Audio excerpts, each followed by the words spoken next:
Hello, my name is Jim Krimple from the Anne Arundel County Office of Emergency Management, and I'm here today to informally talk about building a go bag.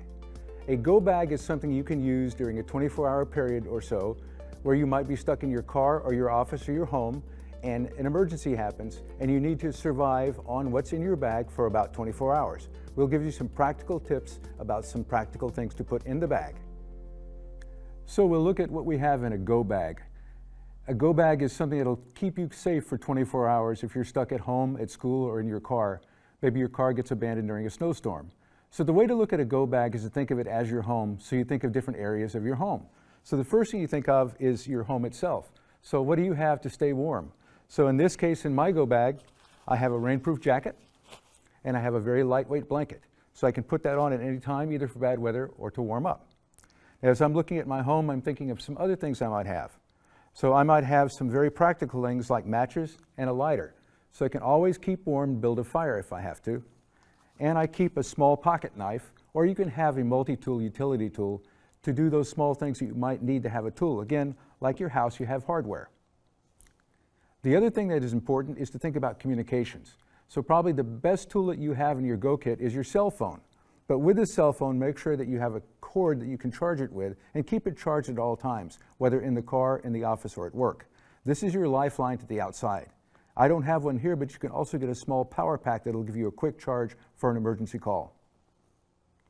If you're thinking about your home, the next thing would be your kitchen. So again, in your go bag, you would have some food, and that can be very simple. Some basic food like a granola bar or a Kind bar or some crackers. These are non-perishable. They won't get affected by heat.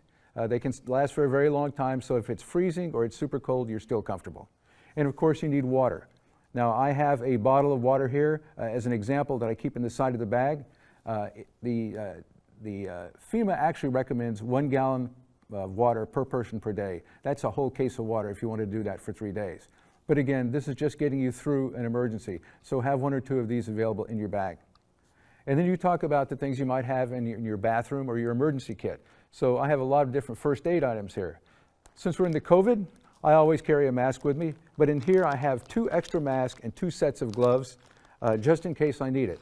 Folded in this mask, I'm not going to open it to show you, are an extra pair of glasses. I wear glasses and have them with me, but if for some reason those are lost, I'm blind, can't read and can't see, so I have a backup set of glasses right here.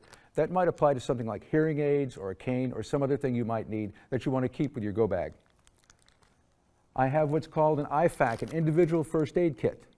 And this is basically some of the supplies I might need for the kinds of things you might think of for first aid. So cuts or bruises or scrapes or lacerations. I keep another lighter in here just in case and some hand sanitizer. On the back, I've written my blood type, my next of kin or NOK's number, my wife and son's telephone number, their cell phone number, and I put down that I'm an organ donor. So you could put emergency information on the back of this or even put it in a card inside. This is your individual first aid kit. To go along with that, you want to have prescriptive drugs that you might need over 24 hours. In this case, I have an example of insulin pens and some tablets that might be taken. And you can put that either in the kit or keep it with the kit. But that way you have first aid and you have your medicines right here together. And because we all learned lessons during the COVID crisis, I have a roll of toilet paper, the white gold. And again, I have 2 little bottles of hand sanitizer. So I can do my business, keep clean, and then keep my hands clean beyond that for COVID. So another thing you have to think about, especially if you're stranded overnight, is having light and signal. So that's both light to see what you're doing and to be safe, but it's also signal to signal for help. So I use a headlamp. A headlamp goes over my head, it keeps my hands free. This one uses 2 AA batteries, it's very lightweight. It has 3 settings, an ultra bright, a medium, and then a flashing emergency light that calls attention to where you are if you need help. Speaking of calling attention, the universal signal for help is 3 blasts of a horn or a whistle. So I have an emergency whistle here. For the sake of the microphone, I won't actually do it, but I can blow 3 loud blasts on this. It's extremely loud, and that is a way to call for help. During Hurricane Katrina, a lot of people were rescued because they had whistles in their home, and the rescuers, the Coast Guard, could come get them when they heard that. This little device, I actually have some rescue rope on it. I have a fire starter, and it actually has a compass and a little bottle that opens that I keep my emergency heart pills in because I have a heart condition. Again, I think this all cost about $4. You can get it in any general store. And then I keep a glow stick. A glow stick will, again, show people where you are, or maybe lead you back to a campsite if you have that. And this works just by snapping it and shaking it. It gives you about 30 minutes of bright light. So again, when you put it all together, you have a home. You have your home, you have your emergency stuff and your medicines, you have your food and water, you have your communications, you have your hardware, and then you have your signaling devices. So all told, this fits in a small backpack that I wear. I can keep in my car, I can keep in my locker, I can keep in my office. It'll tide you over for 24 hours. Thank you.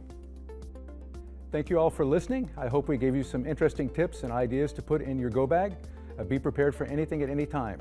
For more information, you can contact our website at www.aacounty.org/OEM for Office of Emergency Management, or you can call us at 410-222-0600 to request a presentation for your organization or church. Thank you.